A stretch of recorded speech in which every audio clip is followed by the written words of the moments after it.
Hi అండి. అందరికీ నమస్కారం. అందరూ ఎలా ఉన్నారండి? Welcome to Devi Pramila official YouTube channel. థంబ్‌నెయిల్‌లో చూసారు కదండీ! ఎండు రొయ్యలైతే ఏసేసి బీరకాయ కూరైతే వండేసుకుందాము. ఆల్రెడీ నిన్నటి వీడియోలో చూసారు కదండీ! కొరమేను చక్కగా కొల్లేరు సరస్సులోంచి తీసుకొచ్చిన కొరమేనుతో చక్కగా ఇంట్లోనే ఎలా తయారు చేసుకోవచ్చు ఎండు చేపలననేది చూపించాను కదండీ సింపుల్‌గా. అలాగే బయట నుంచి తీసుకొచ్చిన మార్కెట్ నుంచి తీసుకొచ్చిన ఈ ఎండు రొయ్యల్ని బాగు చేసి ఎలా స్టోర్ చేసుకోవచ్చు ఈ ఎండు చేపలన్నింటినీ కూడా అనే వీడియోని నేను అప్లోడ్ చేస్తాను.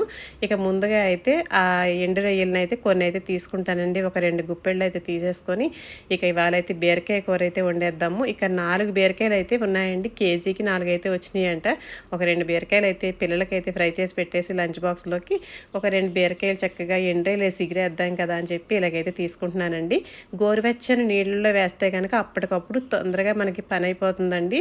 లేదు టైం ఉందనుకుంటే కనుక మామూలు నార్మల్ నీళ్ళలోనే ఈ ఎండు రొయ్యలను అయితే వేసేసుకొని చక్కగా ఒక 15 నిమిషాల పాటు ఉంచేసామంటే అందులో ఉన్న ఇసుక డస్ట్ ఏదైతే ఉంటుందో అదంతా కూడా చక్కగా మనకి కిందకి దిగిపోతుంది.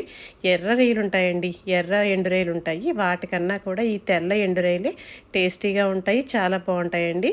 ఇక ఇవే తెచ్చుకోండి. కొంచెం పెద్ద సైజు చిన్న సైజులు ఉంటాయి, వాటిని బట్టి తీసుకుంటే సరిపోతుంది. ఇదిగోండి ఇక్కడ బీరకాయ ముక్కలను అయితే కట్ చేసి పెట్టేసుకున్నాను చిన్న ముక్కలుగాను. అలాగే ఉల్లిపాయ ముక్కలు పచ్చిమిరపకాయలు కూడా చిన్న ముక్కలండి, చాలా చిన్న ముక్కలు కోసుకున్నామంటే చక్కగా గుజ్జుగా వస్తుందండి కూర అనేది. అరకిలో బీరకాయలకి ఒక పెద్ద ఉల్లిపాయ అయితే పడుతుందండి. ఇక దాన్ని చిన్న ముక్కలుగా కట్ చేసి పెట్టుకున్నాను. ఎందుకంటే బీరకాయ స్వీట్ ఎక్కువగా ఉంటుంది కాబట్టి ఉల్లిపాయ ఎక్కువ అవసరం లేదండి. ఇక అలాగే ఎండు రొయ్యలను అయితే కనుక నీట్గా క్లీన్ చేసేసుకున్నాను. ఒక 4-5 సార్లు నీళ్లు పిండేసి పక్కన పెట్టుకున్నాను. ఇక అలాగే పచ్చిమిరపకాయ ముక్కలు కరివేపాకు అల్లం వెల్లిపాయ పేస్ట్ అండి. అది వీడియో మన ఛానల్లో పెట్టానండి స్టోరేజ్ చేసుకునేది. అదే ఒక చిన్న పీస్ అయితే తీసుకుని ఇలా పక్కన పెట్టుకున్నాను. నీసు వాసన రాకుండా ఉంటుంది కదా, వేసుకుంటే బాగుంటుంది కర్రీలో. అలాగే స్టవ్ వెలిగించుకొని గిన్నె పెట్టుకొని ఆయిల్ వేడెక్కిన తర్వాత ఇందులో ముందుగా అయితే నీట్గా క్లీన్ చేసిన ఎండు రొయ్యలను అయితే వేసేసుకుందామండి. వాటర్ లేకుండా గట్టిగా పిండుకుంటే కనుక మనకి రొయ్య అనేది తొందరగా వేగిపోతుంది. ఇక ఇది గోల్డెన్ బ్రౌన్ కలర్ వచ్చే వరకు చక్కగా వేయించుకోవాలండి. ఈ ఎండు రొయ్యలు వేగుతుంటే మాత్రం వస్తుందండి స్మెల్. ఇంకా ఒక 4-5 ఇళ్ళు అవతలకైతే వచ్చేస్తుందండి. వీళ్ళ ఇంట్లో ఎండు చేపలు ఉన్నాయి, ఎండు రొయ్యలు వండుకుంటున్నారని చెప్పేసి. అలాగే ఇదిగోండి చక్కగా గోల్డెన్ బ్రౌన్ కలర్ వచ్చే వరకు చక్కగా వేయించుకుని ఇక ఈ రొయ్యలను అయితే తీసేసి ఒక బౌల్లోకి పెట్టేసుకుందాము. ఇక తర్వాత ఆ నూనెలోనే ఉల్లిపాయ ముక్కలు పచ్చిమిరపకాయ ముక్కలు కరివేపాకు అన్నీ 1 by 1 వేసేసుకొని ఒక్కొక్కటిగా వేయించుకుందామండి.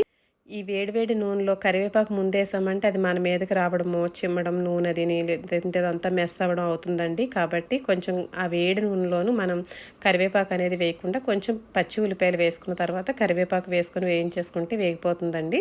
ఇక అలాగే కొంచెం సాల్ట్ కూడా వేసేసుకొని గోల్డెన్ బ్రౌన్ కలర్ వచ్చే వరకు వేయించుకుంటే ఉల్లిపాయలు కర్రీ టేస్టీగా ఉంటుందండి. ఈ కర్రీ అని కాదు ఏదైనా సరే ఉల్లిపాయ ముక్కలు కొంచెం బ్రౌన్ కలర్ రావాలండి. హోటల్లో అయితే కనుక బ్రౌన్ ఆనియన్స్ని వేయించుకొని అది మిక్సీ పట్టి కూడా పేస్ట్ వేస్తారండి. అందుకే ఆ కలర్ కానీ ఆ కొంచెం ఆ టేస్ట్ ఫ్లేవర్ కానీ మారుతూ ఉంటాయి మనకి ఈ కర్రీస్ అనేవి. ఇక ఇదిగోండి పచ్చిమిరపకాయ ముక్కలు కూడా వేసేసుకున్నాను. పచ్చిమిరపకాయలు ఏంటంటే కారం ఎక్కువగా ఉంటాయండి, సన్న పచ్చిమిరపకాయలు. ఇక కొంచెం కారం ఇందులో ఎక్కువగానే ఉండాలండి, బీరకాయ స్వీట్గా ఉంటుంది కదా, అందుకని చెప్పేసి ఇక అల్లం ముక్క కూడా వేసేసుకున్నాను. అదే అల్లం వెల్లిపాయ పేస్ట్ పీస్ అండి అది. ఇక కరిగిపోతుందండి, కొంచెం తీసి పక్కన పెట్టుకున్నాను ముందే. తర్వాత ఇందులో వేడికి కూడా చక్కగా కరిగిపోయి చూడండి ఎలా ఉన్నదో చక్కగా పచ్చివాసన పోయే వరకు వేయించుకున్నాక ఇందులో బీరకాయ ముక్కలు కూడా వేసేసుకున్నాను.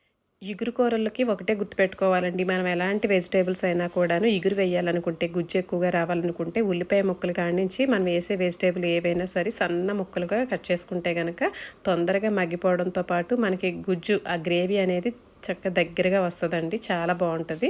ఇక ఆల్రెడీ ఉప్పు నేను ఉల్లిపాయ ముక్కల్లోనే వేసాను కాబట్టి ఇంకా బీరకాయకి కొంచెం వేసానండి. వేసి మగ్గనిస్తే కనుక ఇలా కొంచెం అందులో ఉన్న వాటర్ అది బయటకు వస్తుంది కదా. ఇక ఇందులో కొంచెం పసుపు అయితే వేసుకున్నాను.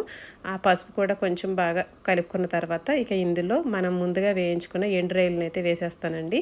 ఈ ఎండు రొయ్యలు ఆ బీరకాయ ఆ ఫ్లేవర్ రెండు కూడా పట్టుకొని చక్కగా వేగేంత వరకు కొంచెం కారం సరిపడా వేసేసుకొని మగ్గబెట్టేద్దామండి. ఒక 15 నిమిషాల పాటు సిమ్లో పెట్టేసి ఇక ఈ ఎండుకారం ఏంటంటే కొంచెం తక్కువే వేసుకుందామండి. బీరకాయ గ్రీన్గా ఉంటుంది కదా, ఆ పచ్చదనం అనేది పోకుండా చక్కగా పచ్చిమిరపకాయల కారం కొంచెం ఎక్కువగా వేసుకొని కొంచెం ఎండుకారం వేసుకున్నామంటే ఆ కూర టేస్టే వేరండి. ముందు ఎక్కువగా ఎండుకారం వేసేస్తే కనుక ఎర్రగా ఉండి కూర అనేది అంత ఫ్లేవర్ రాదండి. మనకి బీరకాయ కలర్ కానీ ఆ కారానికి ఆ స్వీట్ తగ్గడానికి, బీరకాయలో స్వీట్ తగ్గడానికి కారానికి పచ్చిమిరపకాయల కారం ఎండుకారం సమానంగా వేసుకుంటే కూర టేస్టే వేరుంటుందండి.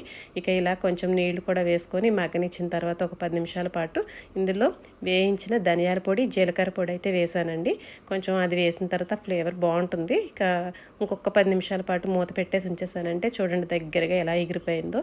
ఇలా మనం వేసిన నూనె ఆయిల్ ఏదైతే ఉంటుందో అది తేలే వరకు చిన్న మంట మీదే చక్కగా నిదానంగా ఉడకనిచ్చామంటే చూడండి ఎంత చక్కగా ఉన్నదో. ఇక బోల్డ్ అన్నం కలుస్తుందండి. ఒక 2 స్పూన్లు కూరేసుకున్నామంటే చాలా అన్నం కలుస్తుంది.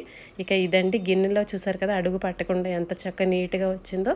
సిమ్లో పెట్టి నిదానంగా వండుకుంటే ఇగురు కూరలు అనేవి చాలా బాగుంటాయండి. బీరకాయ ఎండ్రాయిలు ఇగురైతే ఇదండి. ఎండు చేపలు ఎండు రొయ్యలు ఇష్టపడిన వాళ్ళైతే కనుక బీరకాయ ఎండు రొయ్యలు కాంబినేషన్ కర్రీ చాలా ఇష్టంగా తింటారండి. పల్చటి చారు పెట్టుకొని కాస్త ఇగురు కూర వేసుకొని ఆ క్రంచీగా ఉండే ఆ రొయ్యలు ఏవైతే ఉంటాయో అవి తింటుంటే ఉంటుందండి, భలే టేస్టీగా ఉంటుంది. ఇక వీడియో చూసిన తర్వాత వెంటనే 2 బీరకాయలు తెచ్చుకొని చక్కగా ఎండు రొయ్యలు వేసుకొని ఇగురేసుకొని చక్కగా కడుపు నిండా తినేయండి, చాలా బాగుంటుంది. అలాగే బీరకాయ రోటి పచ్చడి చాలా బాగుంటుందండి, అది కూడా మీకు చూపిస్తాను. ఫైబర్ ఎక్కువగా ఉండే బీరకాయని ఎక్కువగా వాడుకోవడం కూడా చాలా మంచిదండి. అలాగే ఈ వీడియో నచ్చితే కనుక లైక్ చేసి షేర్ చేసి సబ్స్క్రైబ్ చేసుకోండి. మంచి మంచి వీడియోస్తో మళ్ళీ ముందుకైతే వస్తాను. థ్యాంక్ యూ ఫర్ వాచింగ్ అండి. ఒక చిన్ని కామెంట్ని కర్రీ ఎలా ఉంది మీరు కూడా ఇలాగే వండుతారా అంటే కనుక ఒక చిన్న కామెంట్ని కూడా నా దాకా చేరిస్తే చాలా హ్యాపీగా ఫీల్ అవుతానండి. సరేనండి, ఉంటానండి మరి.